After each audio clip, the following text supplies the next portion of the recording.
Bonjour mes petites cartes, c'est Kensen, le scribe du sang. Bonjour à tous, nous revoilà sur une petite vidéo de présentation du format Ultimate. J'avais tellement hâte de faire cette vidéo, vous imaginez pas. Je vais parler encore à 2500 km/h, j'espère que vous m'entendez bien. Nous voici sur le mode de Tabletop Simulator que j'ai créé, Ultimate Inscription.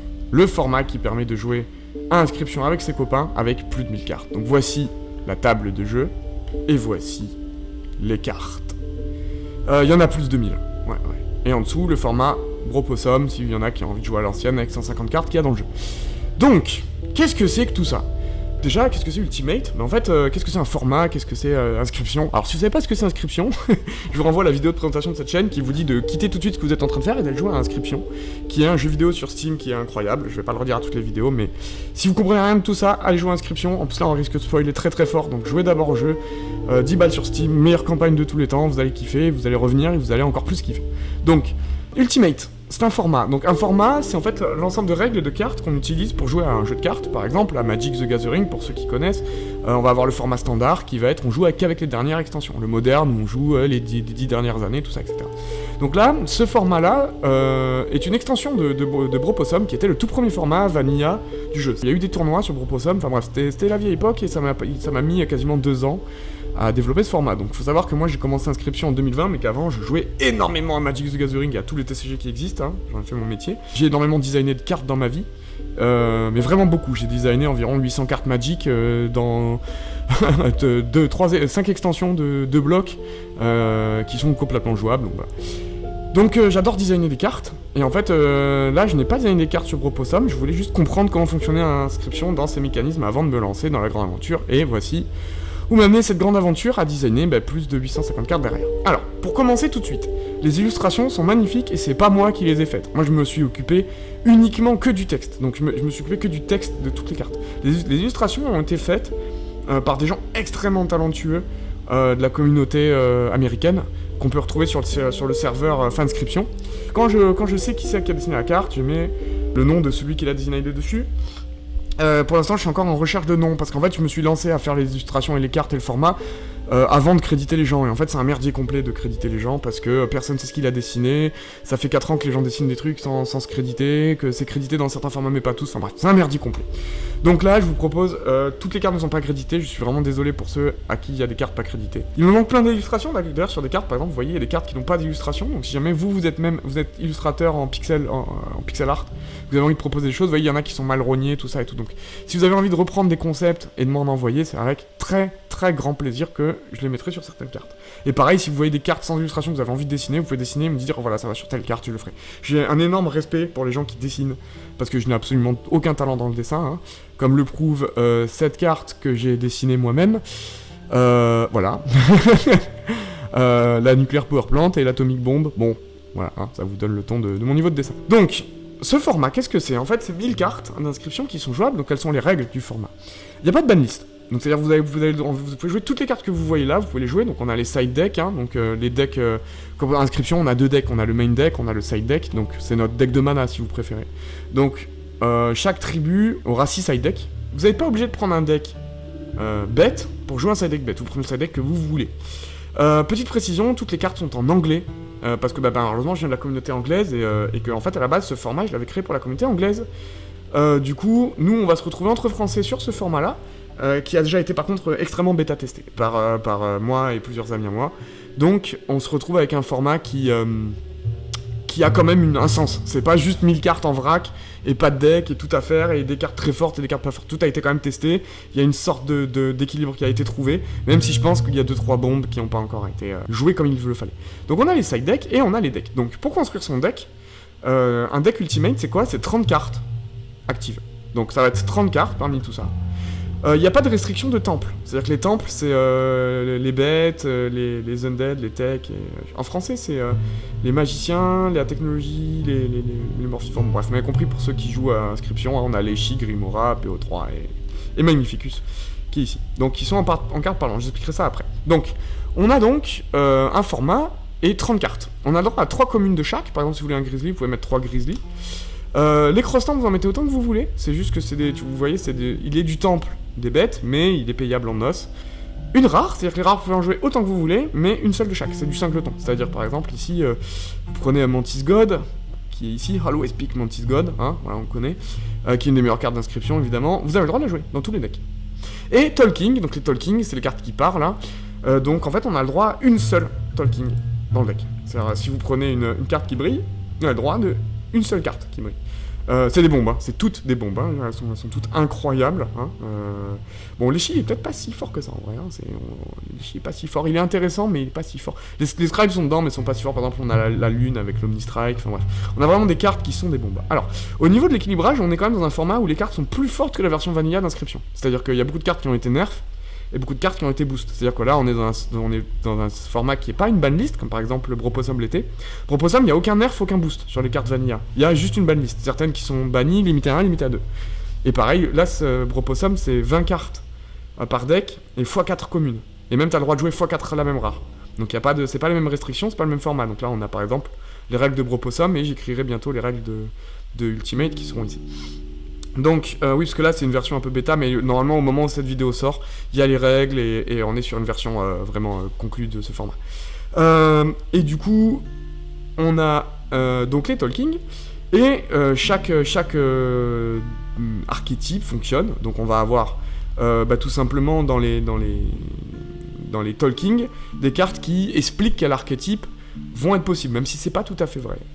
Il y a plein d'archétypes qui existent sans forcément être collés à une Talking, mais par exemple, je vous donne le Death Wanderer, un gros poulpe qui coûte 0, c'est une 0,5, donc pour 0 c'est fort, hein, il ne coûte pas de mana. Quand une carte se transforme, donc Age, et ben lui il gagne une force et un endurance, c'est plutôt fort.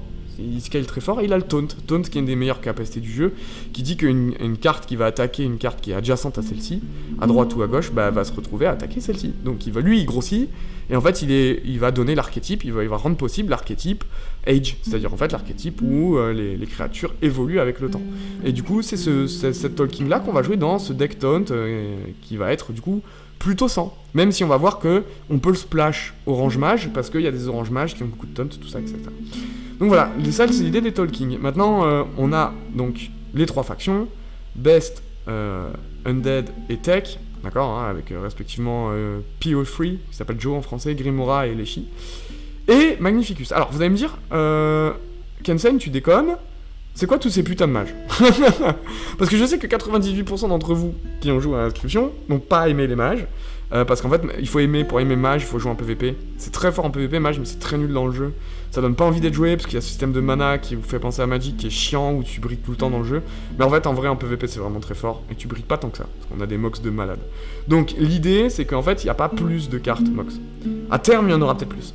Mais en fait, dans mox, il y a quasiment plein de factions, en fait. Parce que, autant, ça, c'est 4 temples, autant, la temple de Magnificus se divise parce qu'il y a ce système de couleurs de mana. Donc en fait on va retrouver toute l'identité des couleurs de mana de Magic plus les 3 autres temples. Donc en fait ça va faire beaucoup.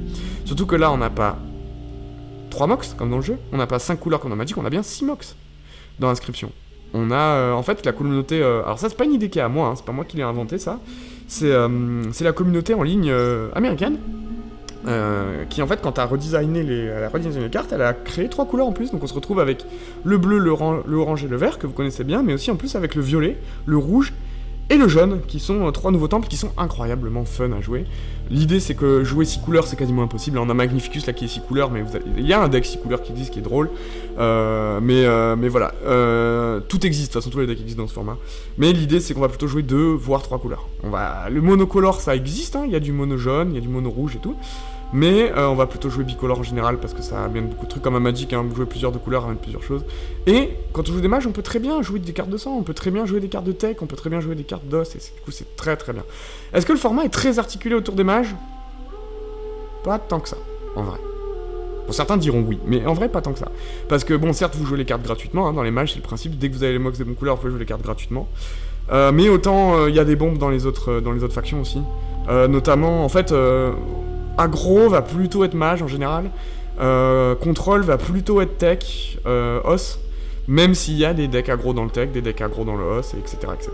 C'est comme les archétypes, genre si vous jouez Azorius à Magic, blanc-bleu, vous allez plutôt vous orienter dans un contrôle, même si l'archétype volière où on met que plein de petits bêtes avec le vol existe, vous voyez. C'est plutôt dans l'identité des couleurs. Mais là, le truc, c'est qu'on a 6 couleurs, donc on va avoir 1 milliard de bicolores, je crois qu'il y en a 10, il me semble, si je dis pas de conneries, il y en a peut-être même plus que ça. Des tricolores, il y en a aussi plein, il y a des milliards de factions tricolores, du coup, qui chacune ont une identité, hein, parce que je me suis emmerdé quand même. Hein. Donc chaque faction tricolore a une identité, et il y a une espèce de lore qu'on peut deviner dans les textes d'ambiance, que les cartes ont aussi des textes d'ambiance. Hein, d'accord, vous voyez, Created to Betil Gorange Body.